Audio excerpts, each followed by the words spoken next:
Assalamualaikum warahmatullahi wabarakatuh. Untuk perkuliahan hari ini kita akan membahas tentang metodologi manajemen proyek. Feedback yang harus dikerjakan oleh mahasiswa yaitu nanti per kelompok harus bisa memilih metodologi yang akan digunakan untuk proyeknya masing-masing. Jadi silakan dipahami dan didengarkan ya. Jika ada pertanyaan nanti bisa ditanyakan di sesi diskusi.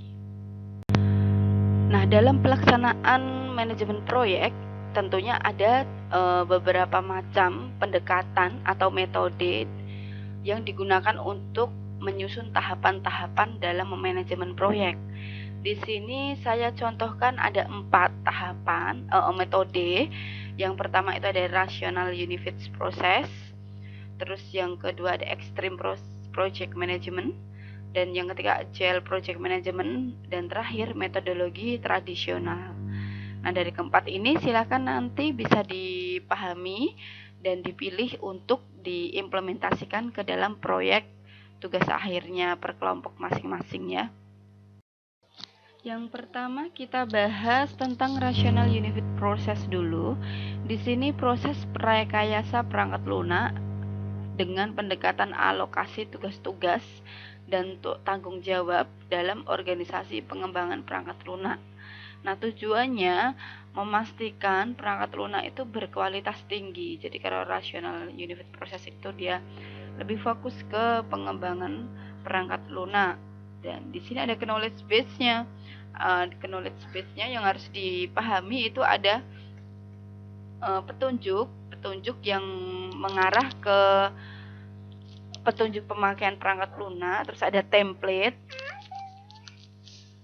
yang dijadikan dokumentasi dalam memanajemen proyek perangkat lunak. Kemudian di sini petunjuk dan template itu menjadi acuan untuk anggota tim, di mana acuannya itu nanti akan ada pengembangan software secara iteratif atau peninjauan ulang. Jadi secara iteratif itu hampir sama ya dengan proses metode waterfall, yang dimana nanti ada error di tahap ketiga, maka nanti akan ditinjau dari tahap pertama.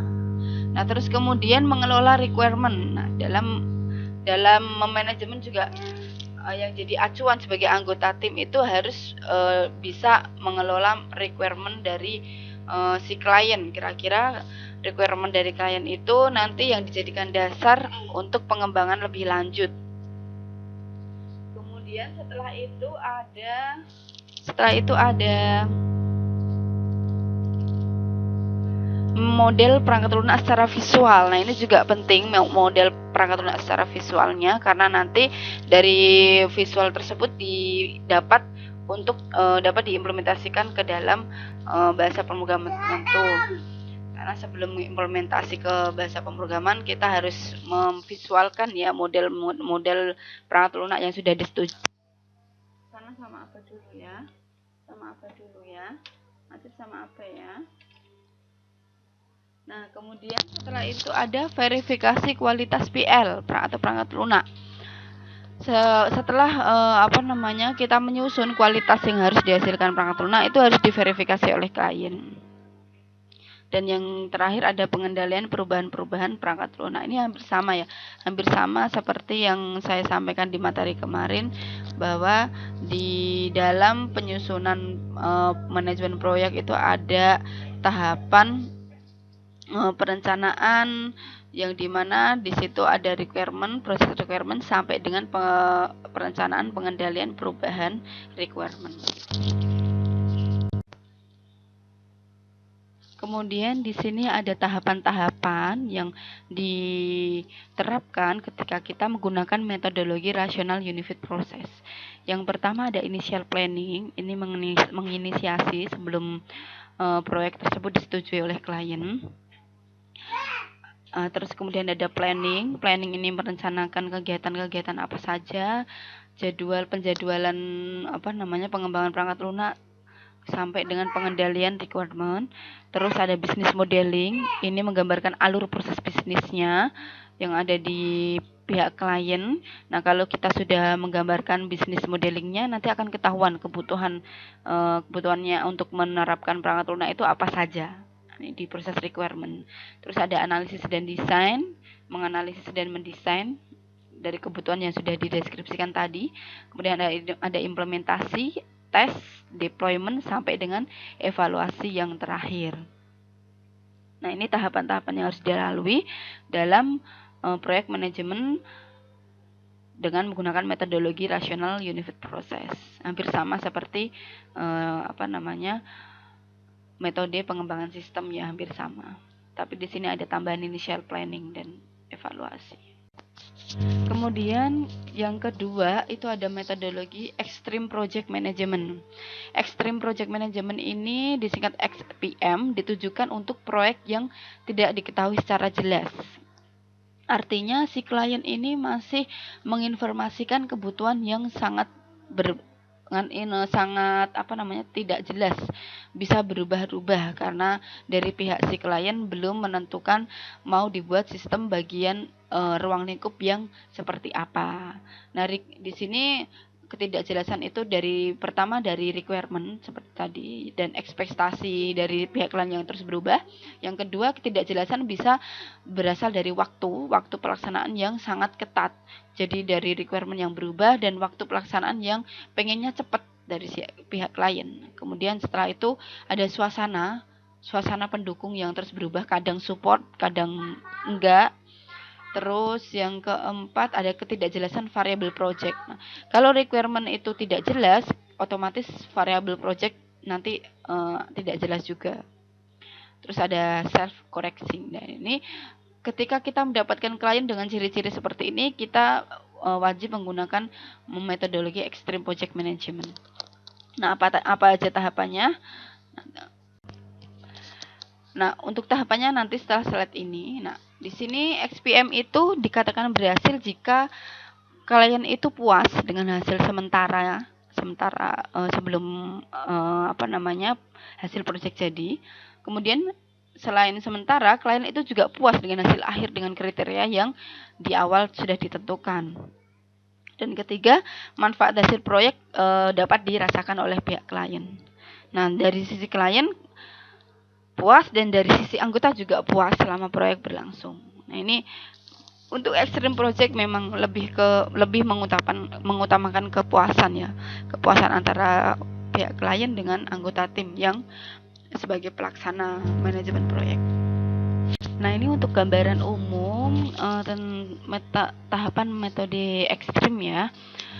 Ini sangat singkat sekali, mulai dari planning, desain, coding, dan testing. Hanya ada 4 tahapan yang harus dilalui di dalam tahapan ekstrim.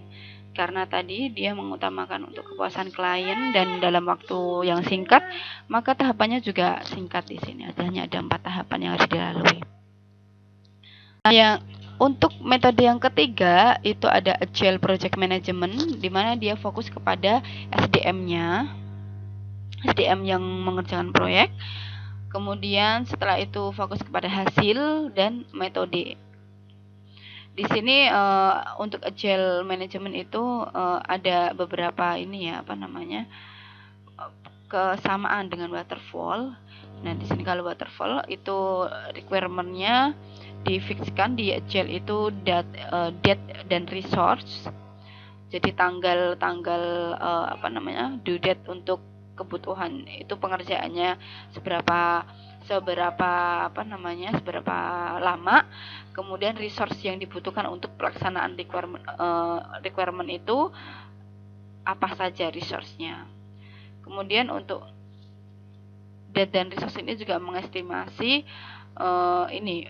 kapan diselesaikannya untuk identifikasi kebutuhan atau requirement si klien. Nah, manfaat dari metode Agile Project Management sendiri, yang pertama bisa mereduksi biaya perpindahan informasi. Jadi nanti untuk penggunaan biaya dalam manajemen proyek itu bisa diminimalisir. Kemudian menggantikan dokumen dengan lisen. Nah, untuk Agile sendiri nanti dokumentasinya lebih sedikit karena dia lebih mengutamakan komunikasi secara lisan dengan klien. Kemudian yang ketiga ada pertukaran informasinya cepat karena dia lebih banyak komunikasinya dengan si pihak klien. Terus yang keempat, bekerja dengan peningkatan yang berkelanjutan. Ketika komunikasinya terbuka, maka ketika ada kesalahan, maka nanti akan diperbaiki dan ditingkatkan lagi sesuai dengan hasil yang diinginkan klien. Yang kelima, fleksibilitas yang tinggi. Artinya dari sisi develop harus terbuka dengan perubahan-perubahan yang akan dilakukan oleh pihak klien. Terus yang keenam, kualitasnya akan lebih baik. Karena feedback ini dari sisi klien itu bisa dilakukan ketika masa-masa planning atau perencanaan. Nah, untuk tahapannya bisa dilihat di sisi kiri ini. Ada define. Kita mendefine dulu. Atau lebih ke bagian inisiasi dan planning itu jadi satu di dalam define. Terus kemudian setelah itu pertama scope menentukan ruang lingkup, kemudian define. Jika ruang lingkupnya sudah fix, kita melakukan definisi meliputi analisis, desain, perencanaan. Ini ada di sini jadi satu. Kemudian setelah itu, setelah define ada develop, langsung implementasi, dan setelah itu ada evaluasi. Nah, cukup singkat memang, sama seperti ekstrim, tapi di agile tidak se ekstrim, waktunya tidak se ekstrim yang di tahapan ekstrim ya, karena di agile ini lebih mengutamakan kepuasan klien dari sisi fleksibilitas yang tinggi. Kemudian kondisi agile development ini pengguna harus menjadi partisipan aktif. Karena nanti kita lebih banyak komunikasi dengan klien, maka dia harus jadi partisipan aktif. Dia harus fleksibel ketika kita minta wawancara pada waktu ini, dia harus segera menyediakan waktu. Terus kemudian dari sisi SDM develop, itu perubahan requirement harus disambut baik. Jadi setiap ada perubahan, maka kita harus mengusahakan perubahan itu dapat diimplementasikan. Yang ketiga, modeling menggunakan pendekatan berulang, iteratif, dan incremental. Jadi dia lebih iteratif. Jika ada kesalahan di tahapan keempat, maka dia harus iteratif mengulang dari tahapan 1 untuk mendeteksi dari keterkaitan dari tahap 1 sebelum kita memperbaiki tahap 4. Terus keempat itu ada fokus pada pengembangan PL, bukan dokumentasi. Nah, di Agile itu kita tidak dokumentasi dikesampingkan, karena dia develop akan fokus kepada pengembangan PL. Terus mengubah maupun mengganti model. Jika requirement berubah, maka model yang dibangun itu juga harus bisa diubah dengan mudah. Kemudian di sini yang keenam, owner itu adalah proses bisnis, dan developer sendiri itu adalah keputusan teknis. Nah, owner menentukan proses bisnis. Proses bisnis akan mempengaruhi requirement. Kemudian developer sendiri dia akan memutuskan secara teknisnya seperti apa agar proses bisnisnya itu yang diimplementasikan sesuai dengan keinginan owner. Dan yang terakhir ada pengujian pada masing-masing model. Maka karena sudah dilakukan pengujian pada masing-masing model, nanti ketika di sesi evaluasi akan sedikit tidak terlalu banyak mengalami bug seperti itu. Kekurangan dari metode Agile sendiri, di sini kekurangannya sulit menentukan fase proyek. Proyeknya biasanya digunakan untuk skala kecil dan menengah. Dan tenaga ahli tidak selalu tersedia. Nah, karena tadi berpengaruh kepada requirement yang fleksibel, maka kadang requirement-nya membutuhkan tenaga ahli yang tidak disediakan oleh pihak developer. Makanya ini dari kekurangan ini, kalau misalkan mau menggunakan metodologi Agile, si developer harus siap menambah SDM lagi ya.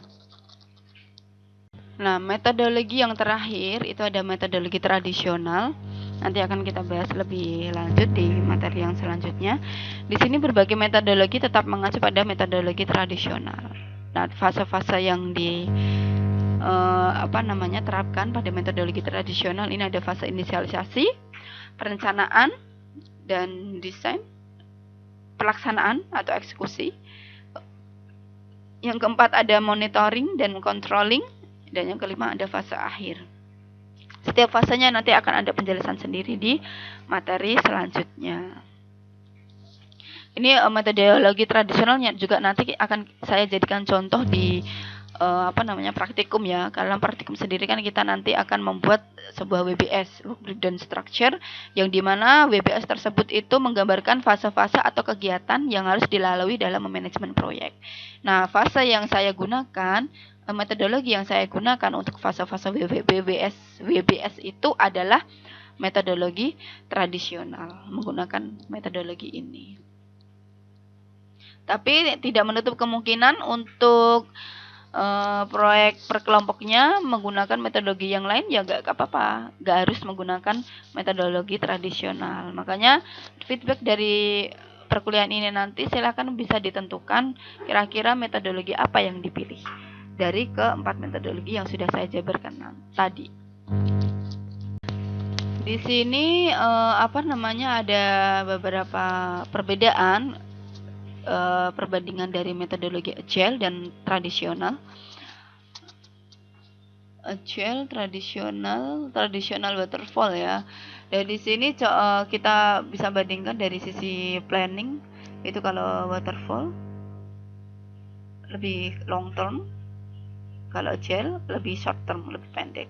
Terus distance between customer dan develop, kalau jarak antara customer dan developer di waterfall itu lebih jaraknya jauh.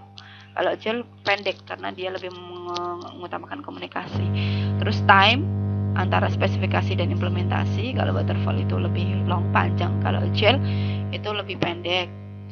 Time to discover problem, kalau waterfall lebih panjang, kalau agile lebih pendek karena tahapannya hanya beberapa, dan kalau waterfall tradisional itu ada di tahapannya cukup banyak. Project schedule risk, kalau waterfall lebih tinggi untuk manajemen resikonya, kalau agile lebih rendah. Terus untuk ability to respond quickly to change, kalau waterfall low, sangat lemah. Kalau agile lebih tinggi untuk respon untuk perubahan, karena dia lebih mengutamakan perubahan dari pihak klien. Nah, ini perbedaan dari agile dan waterfall tradisional yang bisa digunakan, sisi keuntungannya lebih banyak agile ya. Untuk tahapan metodologi tradisional nanti kita akan bahas sesi selanjutnya. Perkuliahan hari ini saya cukupkan sampai di sini dulu. Silahkan nanti feedbacknya harus memilih metodologi apa yang harus digunakan dalam pengembangan proyek per kelompoknya masing-masing ya. Jika ada pertanyaan, saya akan buka sesi forum diskusi. Maaf untuk keterlambatan pengiriman materi. Terima kasih. Wassalamualaikum warahmatullahi wabarakatuh.